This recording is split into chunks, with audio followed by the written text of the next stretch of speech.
کھاتے جا رہے ہیں سوتے. لوگ جماعت سے نماز نہیں پڑھتے سو جاتے ہیں, جماعت کا ثواب چھوڑ کے سو جائیں گے. بھائی رمضان مبارک میں فاقہ کشی کی ٹریننگ ہوتی ہے, فاقہ کشی کی تربیت لے رمضان میں, روکے اپنے آپ کو, تربیت ہوگی.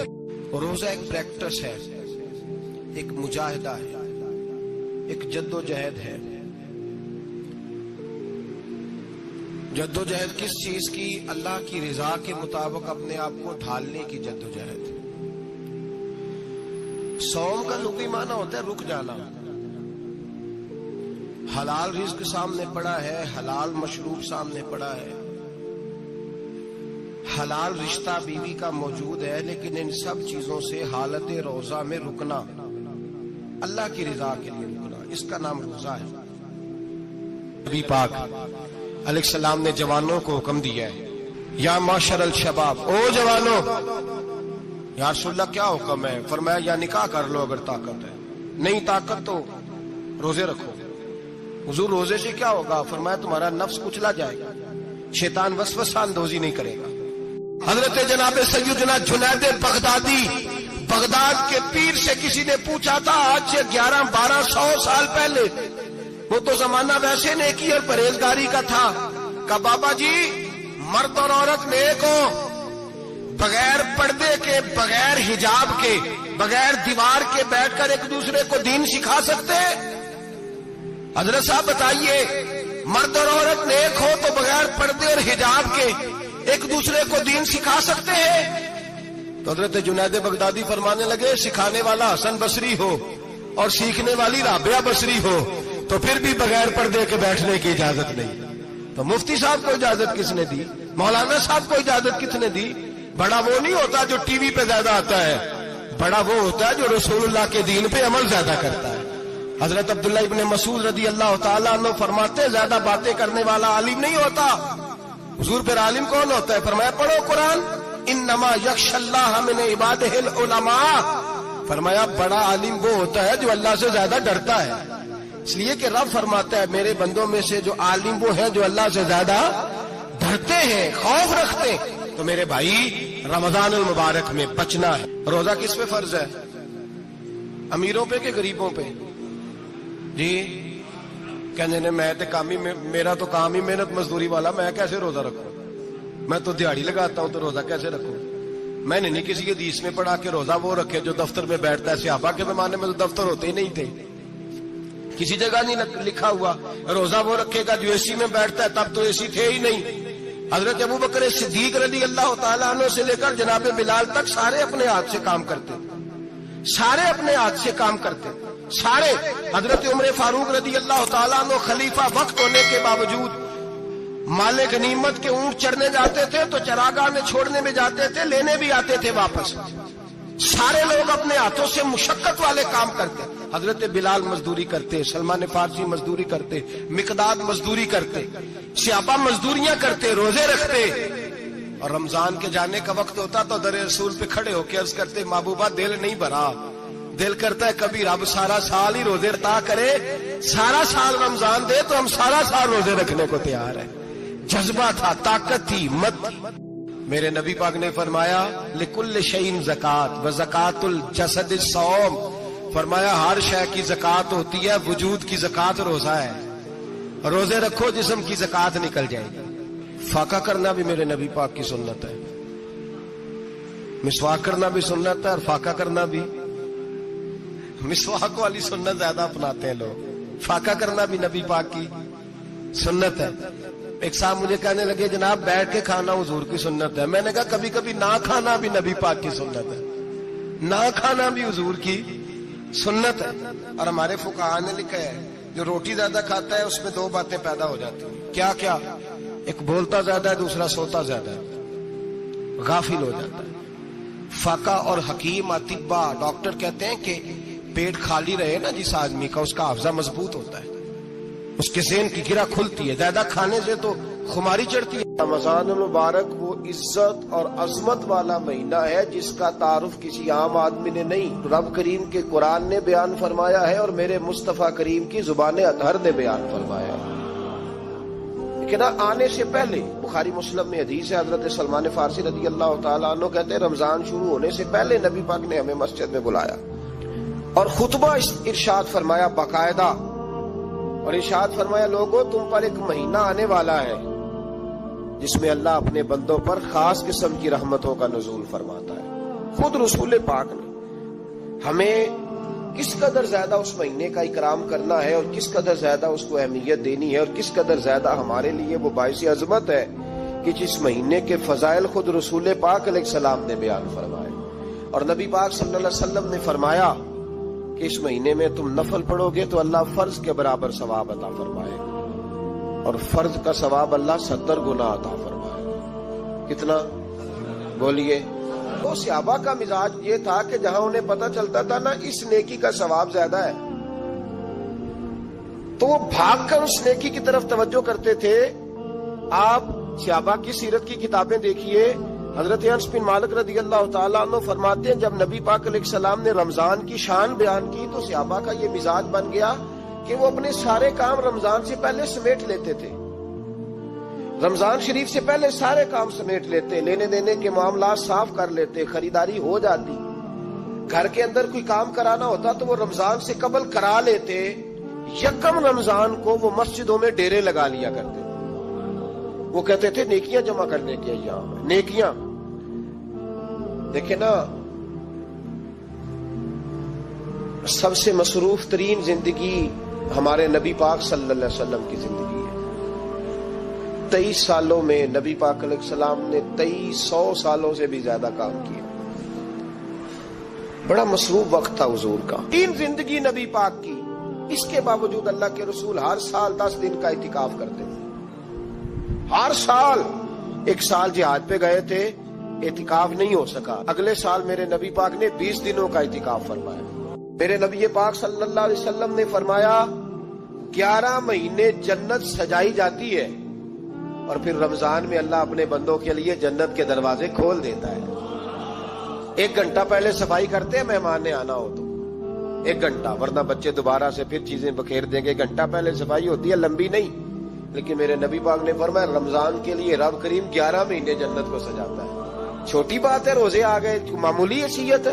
ہم لوگ انہی معاملات میں، میں منع کرتا ہوں، ہمیشہ منع کرتا ہوں، آپ کو ہر سال منع کرتا ہوں، میں پابندی سے 1-2 اخبار ڈیلی دیکھتا ہوں، میرا ناشتہ نہیں ہوتا جب تک اخبار نہ ہو، چونکہ بزرگوں کا فتویٰ ہے جمعے کا خطبہ وہ دے جو عالمی حالات سے باخبر ہو۔ ہم کوئی رسمی تقریر نہیں کرتے کہ لوگوں کو کہیں کہ روزے آ گئے تو کون سا مہینہ چل رہا ہے تو مہینے کے حساب سے خطاب ہو۔ رسول اللہ صلی اللہ تعالی علیہ وسلم کی امت کے جو ذمہ دار اور پہرے دار ہوتے ہیں انہیں امت کی پہرے داری کرنی ہوتی ہے، اس لیے وہ یہ نہیں دیکھیں گے کہ کون سا موضوع چل رہا ہے اس پر میں نے 1 گھنٹہ گزارنا ہے، ترجیحات پر بات ہوگی۔ بات یہ عرض کر رہا تھا کہ میں رمضان شریف میں اخبار نہیں دیکھتا، میری اپیل ہے آپ سے کہ آپ رمضان شریف میں نہ رمضان ٹرانسمیشن بھی نہ دیکھیں، ٹی وی پہ خبریں بھی نہ سنیں، سارا سال سنیے خبریں، ہماری خبریں سننے سے ملک میں کیا انقلاب آ گیا ہے، یا وہ جو ہم نے چوک میں کھڑے ہو کے تجزیہ کیا تھا اس سے کتنے لوگ سنور گئے۔ چھوڑیں، جتنا وقت ملے وہ آ کے مسجد میں بیٹھے، اللہ کے گھر میں وقت گزاریں، ٹائم دیں، عبادت آپ کو زندہ کرے گی، روحانیت پیدا کرے گی، توانائی آئے گی، خوبصورتی آئے گی آپ کے اندر، آپ زندہ رہیں گے۔ دنیا داری دلوں کو مردہ کرتی ہے، قرآن کی تلاوت، اللہ کا ذکر، مسجد کی حاضری روح اور دل کو زندہ کر دیا کرتا ہے۔ مسجد میں بیٹھے، حضرت عائشہ صدیقہ رضی اللہ تعالیٰ عنہ فرماتی ہیں، تفسیر روح البیان میں موجود ہے، کہتی ہے ایک دن حضور اچانک میرے ساتھ آرام فرماتے بستر سے اٹھے نکل گئے۔ ہمیشہ نبی پاک علیہ السلام کا طریقہ مبارکہ تھا جب رات کو تہجد کے لیے اٹھتے تو کہتے ابو بکر کی بیٹی حق تیرا ہے، وقت تیرا ہے، پر اگر تو اجازت دے تو میں اپنے اللہ کو راضی کر لوں۔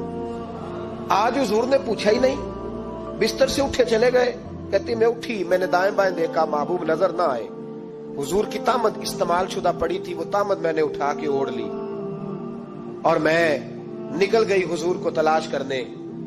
کہتی ہیں جب میں باہر گئی مسجد نبی شریف کے ساتھ جنت البقیع کی جانب، نبی پاک سجدے میں تھے، کہتی ہے میں گئی، تھوڑی دیر کھڑی ہوئی، حضور نے آہٹ سنی تو پوچھا تو کون ہے؟ میں نے کہا میں عائشہ ہوں۔ تو محبوب نے فرمایا یہ عائشہ کون ہے؟ میں نے کہا یا رسول اللہ میں آپ کی زوجہ. فرمایا زوجہ کیا ہوتی ہے؟ یا رسول اللہ میں ابو بکر کی بیٹی. تو نبی پاک نے فرمایا یہ ابو بکر کون ہے؟ حضرت عائشہ کہتی ہے میرا کلیجہ پھٹنے کو آیا. میں وہاں سے پریشان حال واپس آئی. جب میں گئی تھی تب بھی ہلکی ہلکی بارش تھی, واپس لوٹی تو پھر بھی ہلکے ہلکے قطرے بارش کے گر رہے تھے. میں آ کے ہامتی کامتی بیٹھ گئی. تھوڑی دیر گزری تو نبی پاک تشریف لے آئے. تو حضور صلی اللہ تعالی علیہ وسلم نے مجھے پریشان دیکھا تو کہا عائشہ کیا ہوا؟ کہا حضور آج وہ ہوا ہے جو کبھی نہیں ہوا. یا رسول اللہ میں پریشان ہو گئی. حضور عجیب بات ہے, میں گئی ہوں, آپ نے پوچھا کون ہے تو میں نے کہا میں عائشہ. کا عائشہ کون؟ آپ کی زوجہ. فرمایا زوجہ کون؟ ابو بکر کی بیٹی. کا ابو بکر کون؟ اور پھر حضور میں گئی ہوں تو میرے کپڑے بھیگ گئے, آپ آئے ہیں تو کپڑے خشک ہیں, سمجھ نہیں آئی. تو لفظ سنو حدیث کے. نبی پاک نے فرمایا عائشہ لی مع اللہ وقت, میرا اپنے اللہ کے ساتھ ایک وقت ہوتا ہے. کس کے ساتھ؟ آج میرا دوستوں کے ساتھ وقت ہے, آج میرا گھومنے کا وقت ہے, آج میرا خوش گپیوں کا وقت ہے, آج میرا سیاحت کا وقت ہے, آج میرا پکنک کا وقت ہے. میرے نبی پاک نے فرمایا لی مع اللہ وقت, عائشہ میرا اپنے اللہ کے ساتھ, میرا اپنے اللہ کے ساتھ ایک وقت ہوتا ہے. اس وقت نہ وہاں کوئی فرشتہ آ سکتا ہے, نہ کوئی نبی اور مرسل آ سکتا ہے. جب فرشتہ اور نبی نہیں آ سکتے تو عائشہ اور ابو بکر کیسے آ سکتے ہیں؟ تو کہا یا رسول اللہ پھر وہاں ہوتا کون ہے؟ تو حضور فرمانے لگے ایک میں ہوتا ہوں, دوسرا میرا رب ہوتا ہے, تیسرا کوئی موجود نہیں ہوتا. امت کو درس دیا ایک وقت 24 گھنٹوں میں ایسا لایا کر جس میں تو اپنے رب کو دکھڑے سنائے, جس میں تو دعائیں مانگے, جس میں تو عرض و نیاز کرے, جس میں تو اپنے گناہوں کی معافی چاہے.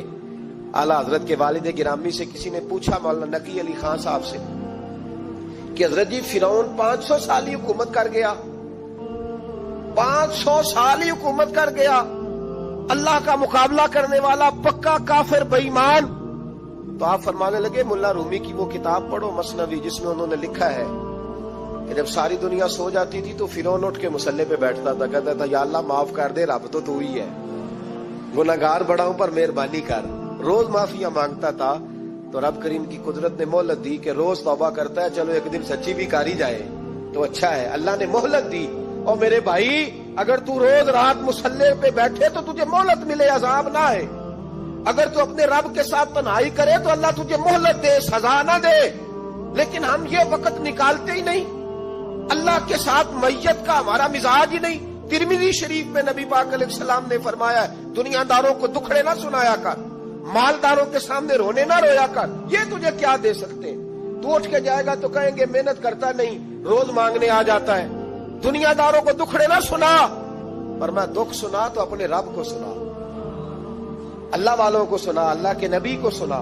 اس سے مراد یہ سارے کہا دکھڑے اپنے رب کو سنا.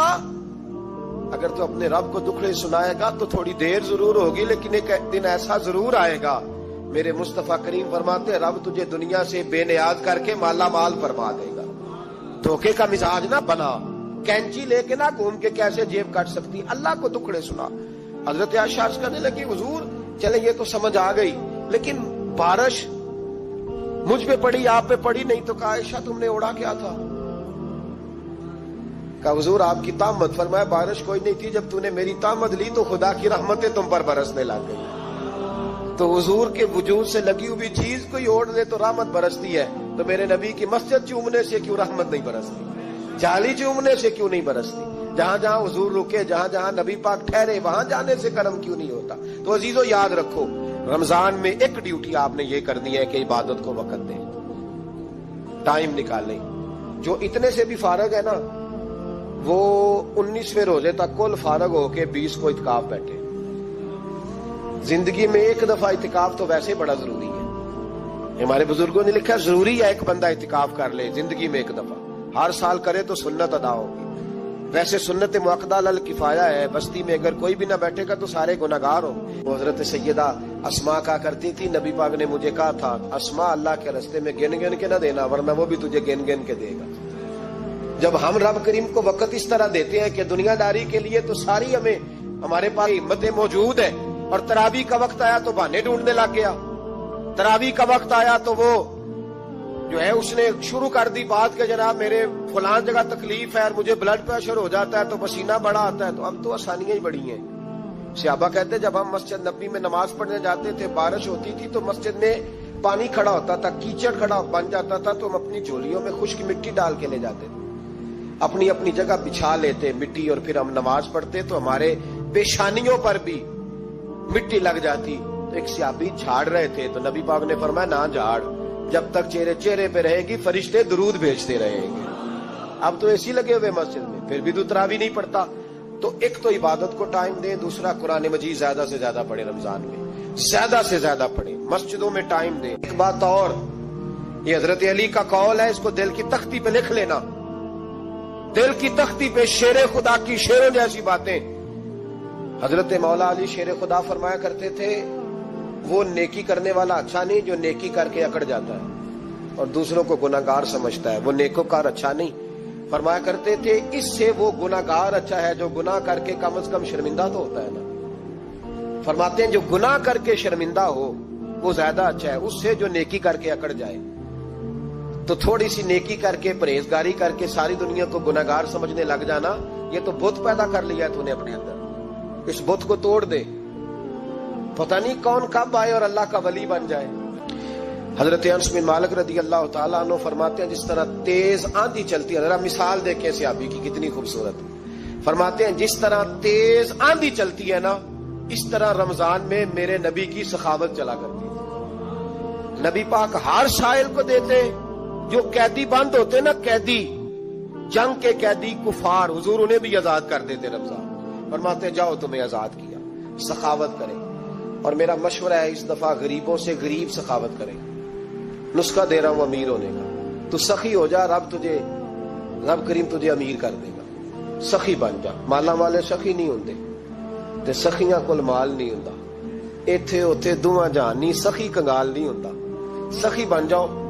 میرے نبی پاک علیہ السلام نے فرمایا بندہ کبھی بھی جیب کا سخی نہیں ہوتا، سخی وہی ہوتا ہے جو دل کا ہوتا ہے۔ غریبوں کو میرا مشورہ ہے کہ 10 روپے دو لیکن رمضان میں روز دینا، ہر شام دینا، غریبوں کو ساتھ بٹھاؤ، روٹیاں کھلاؤ، افطاریاں کراؤ، غریبوں کے گھروں کے اندر سوٹ پہنچاؤ، مدارس کے طالب علموں کو کپڑے خرید کے دو، جو کچھ نہیں دے سکتا وہ ایک مسواک لا کے دے، ڈیوٹی کرو، اپنے دائیں بائیں غریبوں کا خیال رکھو۔ جن گھروں میں اکثر دیکھتے ہو کہ دال کا شاپر جاتا ہے، وہاں رمضان شریف میں صبح گوشت پہنچاؤ، مہربانی کرو، غریب۔ حضرت عبداللہ ابن عمر رضی اللہ تعالیٰ عنہ ہر روز مدینے کے مسکینوں کو ڈھونڈ کے لاتے تھے، فرماتے تھے کہ ان کو ایک تھیلا دینا میں عزت نہیں سمجھتا، ڈھونڈ کے لاتے غریبوں کو اور اپنے سامنے دسترخوان بچھاتے رمضان میں، اور پھر ان پہ کھانے چنتے اور فرماتے غریب کھائیں گے تو میرا اللہ راضی ہوگا، ساتھ بٹھا کے کھلاتے۔ ایک بڑی عجیب بات ہو گئی، گھروں میں ہو جاتی ہے، جن گھروں میں زیادہ مہمان آتے ہیں وہاں یہ مسئلے بن جاتے ہیں۔ ایک دن زوجہ کہنے لگی کھانا آپ کا یہ آج مہمان کو نہ لائیے گا، کہہ دیتی ہیں نا بیویاں کبھی کبھی، یہ نافرمانی نہیں۔ اگر آپ کو کھڑا کیا جائے نا رمضان میں روزہ رکھ کے باورچی خانے تو لگ پتا جائے، اس کو نافرمانی نہ سمجھے، بیوی نے پکا کے نہیں دیا جی۔ تو حضرت عبداللہ ابن عمر کی زوجہ کہنے لگی آپ کا کھانا ہے، مہمانوں کا کوئی نہیں۔ تو حضرت عبداللہ ابن عمر کہنے لگے اللہ تجھے جزا دے، تو روز پکا کے دیتی ہے، چل اس طرح کر مجھے سرکہ اور کھجور دے دے، روٹی میرے مہمان کو دے دے۔ تو آپ کی زوجہ رو پڑی، کہنے لگی اگر آپ افطاری والوں کا اتنا خیال کرتے ہیں تو میں نہ کروں، مجھے 10-20 منٹ کا ٹائم دے، میں اپنے اوپر وزن بوجھ ڈالوں گی، میں تھوڑی مشقت میں پڑوں گی لیکن مہمانوں کے لیے افطاری کا ضرور بندوبست کروں گا۔ جب نعرہ لگاتے نا تو کس طرح کانپتے۔ سفیر آتے روم کے ملنے کے لیے تو کہتے جاؤ عمر نفل پڑھ رہے ہیں، ٹائم کوئی نہیں۔ ایک دن اندر میٹنگ ہو رہی تھی، حضرت عمر میٹنگ میں بیٹھے تھے، آپ کے بیٹے ملنے آئے عبداللہ ابن عمر، ابا جی اندر آ جاؤ، فرمایا دروازے پہ کھڑا ہو میں ضروری بات کر رہا ہوں، اندر نہ آنا۔ جناب عبداللہ ابن عمر کہتے ہیں میں دروازے پہ کھڑا ہو گیا، تھوڑی دیر گزری تو امام حسین بھی آ گئے۔ ایک حدیث میں ایک روایت میں امام حسن کا لفظ بھی ہے، امام حسین آئے، آ کے عبداللہ ابن عمر سے کہنے لگے عمر فاروق اندر ہیں؟ تو کہا وہ اندر تو ہے۔ تو کہا آپ کیوں دروازے پہ کھڑے؟ کہنے لگے ابا جی نے کہا ہے یہاں انتظار کرو، میں کوئی ضروری بات کر رہا ہوں، لیکن شہزادے میرے لیے کہا ہے۔ میرے لیے آپ جانا چاہیں تو چلے جائیں۔ امام حسین کہنے لگے امیر المومنین کوئی بات کر رہے ہوں گے، میں ظہر کے وقت مسجد میں مل لوں گا، ظہر کا ٹائم آئے گا نا تو میں مسجد میں مل لوں گا۔ یہ کہہ کے چلے گئے۔ حضرت عمر باہر آئے تو حضرت عبداللہ ابن عمر سے کہا کہ کوئی آیا تو نہیں؟ عرض کی حضور حسین ابن علی آئے۔ حسین ابن علی تو کہا اندر کیوں نہیں بھیجا؟ کہا میں نے کہا تھا بے شک چلے جائیں، لیکن وہ کہہ رہے تھے کہ میں ظہر کے وقت مسجد میں مل لوں گا۔ تو سیدنا عمر فاروق فرمانے لگے عبداللہ تجھے تیری ماں روئے، حسین کو کیوں واپس بھیجا؟ پھر عمر دنیا داروں کے سامنے ڈٹنا، کھڑا ہونا عمر پہ ختم ہے، لیکن جو اندر کی بات ہے نا، روح کی، جو عقیدت کی بات ہے، جو وفا کا رشتہ ہے، اس کو کون سمجھے؟ یہ جو روح کی مجبوریاں ہیں، یہ جو وفا کی مجبوریاں ہیں، اسے لوگ کیا سمجھیں؟ انہیں کیا پتا کہ مرشد کے بیٹے کے پیر چومنے میں حسن کیا ہوتا ہے؟ انہیں کیا پتا کہ جب استاد کا بیٹا گھر میں آتا ہے تو دل کرتا ہے مکان بیچ کے اسے دے دیں، اس کے باپ کی نیکیاں بڑی ہیں۔ جناب عمر فاروق دوڑے گئے، امام حسین کے دروازے پہ دستک دی۔ امام حسین باہر رکھا، شہزادے یار ملنے آئے تھے، بغیر ملے کیوں آ گئے؟ عرض کی کہ آپ مصروف تھے، آپ کے اپنے بیٹے بھی دروازے پہ کھڑے تھے تو میں واپس آ گیا۔ امام حسین کہتے عمر جذبات میں آ گئے، سر سے پگڑی گر گئی، کہنے لگے حسین میرے بیٹے کا اور حسین کا کیا مقابلہ؟ کیا اس کی ماں کا نام فاطمہ الزہرا ہے؟ کیا اس کی نانی کا نام خدیجہ الکبریٰ ہے؟ کیا اس کے نانے کا نام محمد مصطفیٰ ہے؟ اور پھر سر سے پگڑی اتری تھی، اپنے بال زور سے پکڑ لیے، کہنے لگے حسین میں نا مکے میں اونٹ چرایا کرتا تھا اور ڈنڈوں سے مار کھاتا تھا اپنے باپ سے، یہ جو آج ساری دنیا میں عمر کے نعرے لگتے ہیں یہ تیرے نانے کا صدقہ ہے۔ شہزادے میری وفا اور میری وفا میں جب تیرا دل کرے نا دوڑ کے آ جایا کر۔ عمر تو لوگ ایک دن امام حسین نے آگے نا جناب فاروق اعظم سے کہا، خطبہ دے رہے تھے بچوں کی طبیعت شروع میں، پتہ نہیں کیا بات آئی امام حسین کے دل میں، کہنے لگے عمر نیچے اترو، یہ میرے نانا کا ممبر ہے۔ تو حضرت سیدنا عمر سنو، کبھی میرا بھی بچہ آ جائے تو میں کہتا ہوں اس کو پکڑو یار، بچوں کو تو نہیں نا جمعوں میں مطلب ذکر کیا جاتا، اترنا میرے نانے کا ممبر ہے۔ جناب عمر اتر کے نیچے کھڑے ہو گئے تو کہا جا کے اپنے نانے کے ممبر پہ بیٹھ۔ تو حضرت عمر رو پڑے، کہنے لگے شہزادے میرے نانے کا ممبر ہی کوئی نہیں ہے ہی نہیں، یہ ممبر یہ مصلی یہ تیرے نانے کی شان ہے، میرے نانے کا کوئی ممبر نہیں، تیرے ہی نانے کا ممبر ہے۔ تھوڑی دیر کھڑے رہے تو امام حسین کہنے لگے اچھا کوئی نہیں آپ کے نانے کا ممبر کا نہیں؟ کہا چلو پھر میرے نانے کے ممبر پہ بیٹھ جاؤ، چلو خیر ہے، کوئی نہیں آپ کے نانے کا؟ کہا نہیں، تو کہا کوئی نہیں پھر میرے نانے کے۔ جب حضرت عمر بیٹھے تو بڑا شاندار جملہ کہا، فرمانے لگے میں ممبر پر مرضی سے نہیں بیٹھا تھا، مجھے ابو بکر نے بٹھایا تھا، اور پھر حسین کے کہنے پہ میں اترا ہوں، اب مجھے حسین نے بٹھایا ہے، اب کسی کی جرأت ہے تو عمر کو اتار کے دکھائے، اب میں حسین کا تیری نسل پاک میں۔ یار کتنی بے شرمی کی بات ہے، لوگ امام حسین کو باغی کہے۔ حضور کا وصال ہوا نا تو امام حسن اور امام حسین کی عمریں ابھی 7 8 سال 9 سال کے بیچ تھیں، تو حضرت مولا علی شیر خدا رضی اللہ تعالیٰ عنہ کے ساتھ امام حسن آئے مسجد میں، تو ممبر پہ بیٹھے ہوئے دیکھا حضرت ابوبکر صدیق کو، تو کہنے لگے نیچے اترنا میرے نانا کا ممبر ہے۔ بچوں کو بڑی پہچان ہوتی ہے نا ابا کے کپڑوں کی، سے پتا ہوتا ہے کہ یہ میرے نانا کا ہے، یہ میرے نیچے اترو یہ ممبر میرے نانا کا ہے۔ تو حضرت علی المرتضیٰ نے جلدی سے پکڑا اور پکڑ کے فرمایا ذرا حسن یہ کیا کہہ رہے ہو؟ اب دیکھیں نا بچہ یہاں کسی کا شور کرے تو میں آپ کو جمعہ چھوڑ کے بچے کی تھوڑی سنوں گا، میں کہوں گا کہ بھائی ٹھیک ہو گیا بچے کو لے جاؤ ذرا اسے پیچھے کرو، جمعے کے بعد بات کرتے ہیں۔ لیکن وہ تھے نا رسول اللہ کے نواسے، اور حضرت ابوبکر صدیق عظمت اور شان کو سمجھتے تھے، انہوں نے کہا نیچے اتریے میرے نانے کا ممبر ہے۔